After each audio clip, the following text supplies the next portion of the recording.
turn next to Senator Grassley, and then after Senator Grassley to Senator Feingold. Senator Grassley. Yeah. Welcome once again, Judge. I hope you had a good break. And I appreciate very much the opportunity to ask you some questions. I'd like to start off my round with some questions about your understanding of individual property rights and how they're protected by the Constitution. And let me say, as I observe property rights around the world, there's a big difference between developed nations and developing nations, and respect for private property has a great deal to do with the advancement of societies. So I believe all Americans care about this right. They want to protect their homes and anything they own from unlawful taking by government. But this is also a right that is important for agricultural interests. As you know, besides being a senator, I come from an agricultural state in Iowa and am a farmer as well. I'm sure that ordinary Americans, besides the economic interests that might be involved, are all very well concerned about where you stand on property rights. So some of these issues have been discussed, but I want to go into a little more depth on Kelo as an example. Could you explain what your understanding is of the state of the Fifth Amendment's taking clause jurisprudence after the Supreme Court decision in Kelo? Senator Brownback said this aptly when Chief Justice Roberts was before this committee, quote, "Isn't it now the case that it is much easier for one man's home to become another man's castle?" Your general understanding of the Takings Clause. Good afternoon, Senator Grassley, and it's wonderful to see you again. Thank you. I share your view of the importance of property rights under the Constitution. As you know, I was a commercial litigator that represented national and international companies. And it wasn't even the case that it was a difference between developed and underdeveloped countries. Many of my clients who were from developed countries chose to, in part, to invest in the United States because of the respect that our Constitution pays to property rights in its various positions, in its various amendments. With respect to the Kelo question, the issue in Kelo, as I understand it, is whether or not a state who had determined that there was a public purpose to the takings under the Takings Clause of the Constitution that requires the payment of just compensation when something is condemned for use by the government, whether the Takings Clause permitted the state, once it's made a proper determination of public purpose and use, according to the law, whether the state could then have a private developer do that public act, in essence. Could they contract with a private developer to affect the public purpose? And so the holding, as I understood it in Kelo, was a question addressed to that issue. With respect to the importance of property rights and the process that the state must use, I just point out to you that in another case involving that issue that came before me in a particular series of cases that I had involving a village in New York, that I ruled in favor of the property rights, the property owner's rights to challenge the process that the state had followed in his case, and to hold that the state had not given him adequate notice of their intent to use the property, well, not adequate notice not to use the property, but to be more precise, that they hadn't given him an adequate opportunity to express his objection to the public taking in that case. Could I zero in on two words in the Kelo case? The Constitution uses the word use, public use, whereas the Kelo case talked about taking private property for public purpose. In your opinion, is public use and public purpose the same thing? Well, as I understood the Supreme Court's decision in Kelo, it was looking at the court's precedents over time and determining that its precedents had suggested that the two informed each other, that public purpose in terms of developing an area that would have a public improvement and use, that the two would inform each other. Do you believe that the Supreme Court overstepped their constitutional authorities when they went beyond the words of the Constitution, in other words, to the word purpose, and thus expanded the ability of government to take an individual's private property? Because I think everybody believes that Kelo was an expansion of previous precedent there. I know that there are many litigants who have expressed that view. And in fact, there's been many state legislators that have passed state legislation not permitting state governments to take in the situation that the Supreme Court approved of in Kelo.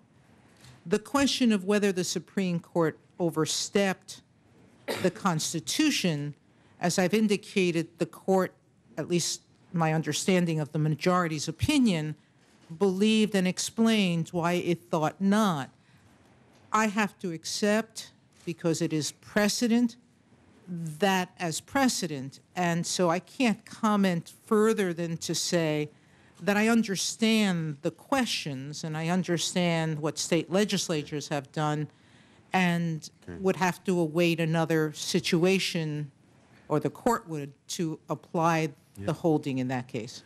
Then I think that answers my next question, but it was going to be to ask you whether you think that Kelo improperly undermines the constitutionally protected private property rights. I presume you're saying that you believe that's what the court said and doesn't undermine property rights.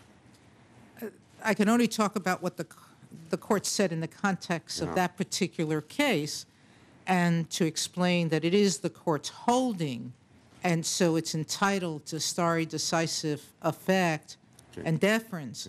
But the extent of that has to await the next step, the next cases. Well, then maybe it would be fair for me to ask you, what is your understanding of the constitutional limitations then on government entity, any government entity taking land for a public purpose? Well, that was the subject of much discussion in the Kelo case among the justices. And with certain justices in the dissent hypothesizing that the limits were difficult to see, the majority taking the position that there were limits. As I've indicated to you, opining on a hypothetical is very, very difficult for a judge to do. Okay. And as a potential justice on the Supreme Court, but more importantly, as a Second Circuit judge still sitting, I can't engage in a question that involves hypotheses. Let me ask you a couple obvious then. Does the Constitution allow for takings without any compensation? Well, the Constitution provides that when the government takes, it has to pay compensation. As you know, the question of what constitutes an actual taking is a very complex one, because there's a difference between taking a home and regulation that may or may not constitute a taking. So I'm not at all trying to not answer your question. Well, then let me ask Senator. you another question that maybe you can't answer. Would you strike down a takings that provided no compensation at all? Well, as I explained, if the taking violates the Constitution, I would be required to strike it down. Let me move on to the Didden case versus the Village of Port Chester. Raised serious concerns about whether you understand the protection provided by the Constitution for individual property rights. In this case, Mr. Didden alleged that his local village government violated his Fifth Amendment rights when it took his property to build a national chain drugstore. At a meeting with a government agency, another developer, Mr. Didden, was told that he could give the developer $800,000 or a 50% interest in his pharmacy project, and if Mr. Didden did not accept either condition, the government would simply take his property. 2 days after Mr. Didden refused to comply with these demands, the government began proceeding to take his land. The district court denied Mr. Didden his day in court, and your panel affirmed that decision in a 5-paragraph opinion. Why did you deny Mr. Didden his day in court? How can these facts, in essence, allegations of extortion, at least not warrant the opportunity to call witnesses to see if Mr. Didden was telling an accurate story? The Didden case presented a narrow issue that the court below and Officer, remove that man immediately. We will stand in order. We will stand in order. Officers will remove that man.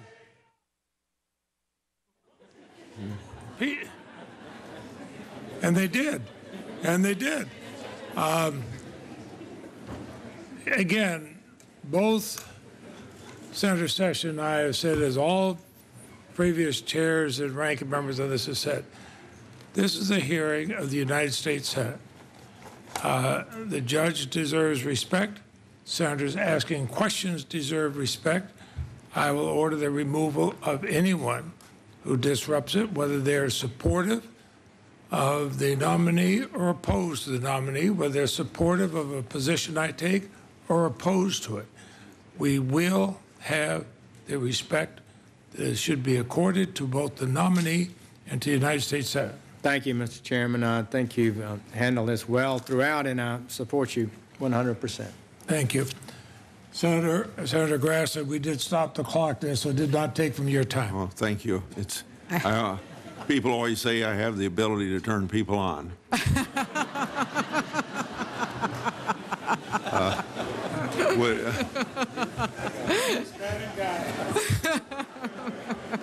Maybe you could start over again. Yes. With your sentence, please. Where were we? I hope I remember where we were. Okay. Senator, the right of property owners to have their day in court is a very important one. But there is a corollary to the right to have your day in court, which is that you have to bring it to court in a timely manner. Okay. Because people who are relying on your assertion of rights should know when you're going to make them. And so there's a doctrine called the statute of limitations that says if a party knows or has reason to know of their injury, then that party has to come in to court and raise their arguments within that statute that sets the limits of the action. In the Didden case, oh, I'm sorry. No, you please. No. I interrupted you. I should not have interrupted. In the Didden case, yeah. The question was whether Mr. Didden knew that the state was intending to take his property and for what the state claimed was a public use, and that it had plans to have a private developer take his property and the private developer develop the land. So there was a full hearing by the village on this question of whether there was a public use of the land. Mr. didn't claim in the action before the courts that he didn't have notice of that hearing. He did not raise a challenge in that hearing to the public taking, and he didn't raise a challenge to the state's intent to have a private developer develop the land. Now, in that case, the developer was developing not just Mr. Ditton's property. It was one piece of property in a larger development project. And that larger development project had been based on the village's conclusions from its very lengthy hearings in accordance with New York law that the area was blighted and that the area needed economic development. So that issue became the issue before the court in the sense of, had Mr. Ditton, knowing that he could be injured by the state's finding of public use and the state's decision to let a private developer develop this land, did he bring his lawsuit in a timely manner? And the court below and our court ruled on that basis that he hadn't, because he had reason to know about the injury that could come to him. Well, since Mr. Ditton's claim was based on conduct of the developer, how could he ever have filed a successful claim under the standard that you just mentioned? Mr. Ditton alleged in his complaint that the private developer had extorted him. Extortion under the law is defined as an unlawful demand for money. On this one piece of property within a larger development that the private developer was actively engaged in doing what he had contracted with the state to do, to revive the economic base by making investments in it. The private developer knew that Mr. Ditton had his claims. The private developer had his agreement with the state. And so he was doing at least this was the private developer's argument, what he was entitled to do, which is to say, we disagree. I'm claiming that I have a right under contract. You're claiming that you have a right under the takings clause. Let's settle this. I'm going to lose X amount of money. So you pay me that for me not to do what I'm entitled to do under the law. That, however, those were the claims of the parties in the action. In the end, the decision of the court was, if you believe that the takings of your property were not proper under the public use, under the takings clause, and you knew that the state had entered a contract with this private developer, then you had knowledge that you could be injured, and you should have come to court earlier. Why was the situation in Ditton not the kind of prohibited pretextual taking articulated in Kelo? How was this not some sort of form of extortion? And if there wasn't a pretext in the Ditton case where the developer says, give me the money personally or we'll take your land, then what is a pretext? Well, as I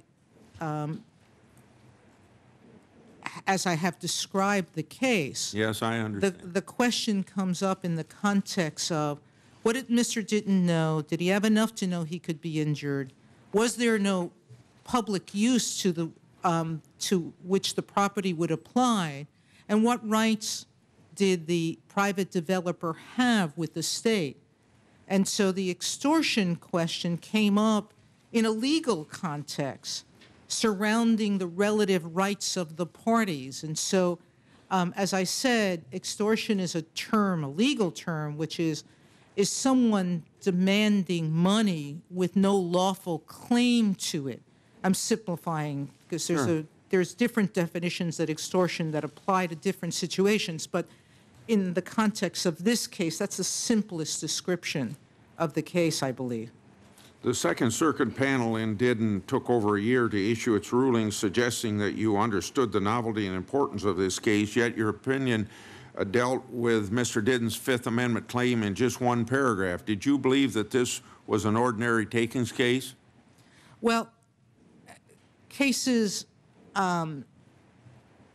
present claims by parties, and to the extent that Mr. Didden was raising claims that sounded in the issues the court was looking at in Kelo, certainly if Kelo had not come out and the court had to, for whatever reason, determined that somehow the Kelo decision affected the statute of limitations question, it may have had to reach the question. But courts do often wait for Supreme Courts to act on cases that are pending in order to see if some form of its analysis changes or not, or inform whether a different look should be given to the case. But on the bottom line issue, Kelo didn't change in the judgment of the panel the statute of limitations question. Okay. Regardless of statutes of limitations, I'm curious why you didn't elaborate on your Kelo analysis and why wasn't this opinion published? Well, Kelo didn't control the outcome. The statute of limitations did. So there was no basis to go into an elaborate discussion of Kelo. The discussion of Kelo really was to say that we had understood the public taking issue that Mr. Didden had spent a lot of time in his argument about. But the ruling was based on the narrow statute of limitations ground. So the Kelo discussion didn't need to be longer because it wasn't the holding of the case. The holding of the case was the statute of limitations. Okay. This, on another case, the Supreme Court reversed you 6-3 just 3 months ago in Entergy Corporation versus Riverkeeper. You had held that the Environmental Protection Agency, which is the agency with expertise, could not use a cost-benefit analysis in adopting regulations from the construction of water structures that had an impact on fish. Rather, you interpreted this Clean Water Act to hold that the EPA had to require upgrades to technology that achieved the greatest reduction in adverse environmental impact, even when the cost of those upgrades were disproportionate to benefit. Following long-established precedent, the Supreme Court held that the EPA was reasonable in applying a cost-benefit analysis when adopting regulations under the Clean Water Act. In reversing, the Supreme Court questioned your proper application of settled law that agency regulations should be upheld so long as they're reasonable.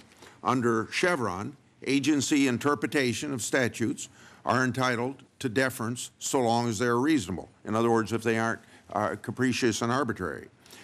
Do you find it unreasonable that the EPA was willing to allow money to be spent in a cost-effective manner by not requiring billions of additional dollars to be spent to save a minimal number of additional fish? To be able to answer your question, I would need to explain a little bit more about the background. The Supreme Court has now ruled in that case that the conclusion of the Second Circuit would not be upheld on this narrow question. But the question the Second Circuit was looking at is, what did Congress intend or mean when in the statute at issue it said that the agency had to use the best technology available to minimize an adverse environmental impact? Those were the statute's words.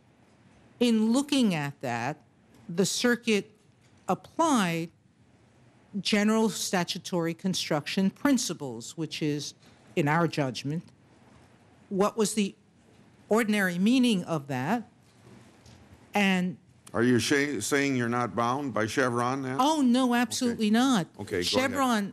Chevron speaks to agency action or interpretation, but ultimately the task of a court is to give deference to what Congress wants. That's the very purpose of Congress's legislation. And so what the court was trying to do there was to see if the agency's interpretation in light of the words of the statute and how Congress has used cost-benefit analysis in other statutes in this area and determine what Congress intended. And so we looked at the language, and it said just what it said: best technology available to minimize adverse environmental impact. We looked at how Congress used cost-benefit in similar statutes and similar provisions, or I shouldn't say similar, in other provisions. We noted that under the statutes at issue, when Congress wanted the agency to use cost-benefit analysis, it said so. In this provision, Congress was silent, but the language in the panel's judgment was the language. And so in trying to discern what Congress's intent was, we came to the conclusion not that cost had no role in the agency's evaluation, but that Congress had specified a more limited role than cost benefit. We described it as cost effectiveness. And in fact, we voted past our decision, asked and sent the case back to describe to us exactly what the agency had done and why. Had it used cost benefit? Had it used cost effectiveness? But cost was always going to be a part of what the agency could consider. The issue was more in what approach did Congress's words intend. And so agency deference is important, but Congress is the one who writes the statutes. So you have to start as a court with, what did Congress intend? Seems to me like you're saying, when ignoring the expertise of the statute, that the agency was being arbitrary and capricious. Not at all, sir. We were trying to look at the statute as a whole and determine what Congress meant by words that appeared to say that best technology available had to minimize an environmental effect. As I said, that does have, and as our opinion said, considerations of cost. But given that Congress didn't use the cost-benefit, give the agency cost-benefit approval in the terms of this particular provision, while it had in others, we determined that the agency and precedent interpreting provisions limited the use of cost-benefit analysis. In another 2004 administrative law case dealing with environmental issues, NRDC versus Abraham, you voted to strike down a Bush administration regulation and reinstate a Clinton administration environmental rule that had never even become final. In this case, it appears you also fairly narrowly interpreted Chevron deference when striking down EPA adoptions of reasonable regulations. If you are elevated to the Supreme Court, do you intend to replace an agency's policy decisions with your own personal policy opinions, as it appears you did in both in the Abraham case? No, sir. In that case, we were talking about and deciding an issue of whether the agency had followed its own procedures in changing policy. We weren't substituting our judgment for that of the agency. We were looking at the agency's own regulations as to the procedure that it had to follow in order to change an approach by the agency. So that was a completely different question.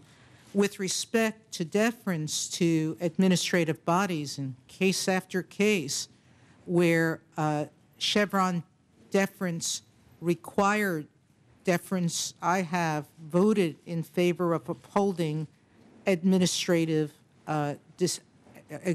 and administrative decisions. Okay. This will probably have to be my last question. Since 2005, you have been presiding judge on a panel of an appeal filed by 8 states and environmental groups arguing that greenhouse gases are a public nuisance that warrant a court-imposed injunction to reduce emissions. Your panel in Connecticut versus American Electric Power has sat on that case for 45 months, or nearly 3 times the average of the Second Circuit. Why, after 4 years, have you failed to issue a decision in this case? The American Bar Association rule on code of conduct does not permit me to talk about a pending case. I can talk to you about one of the delays for a substantial period of time in that decision, and it was that the Supreme Court was considering a case, the Massachusetts case, that had some relevancy, or at least had relevancy to the extent that the panel asked the parties to brief further the applicability of that case to that decision. Okay, thank you, Mr. Chairman.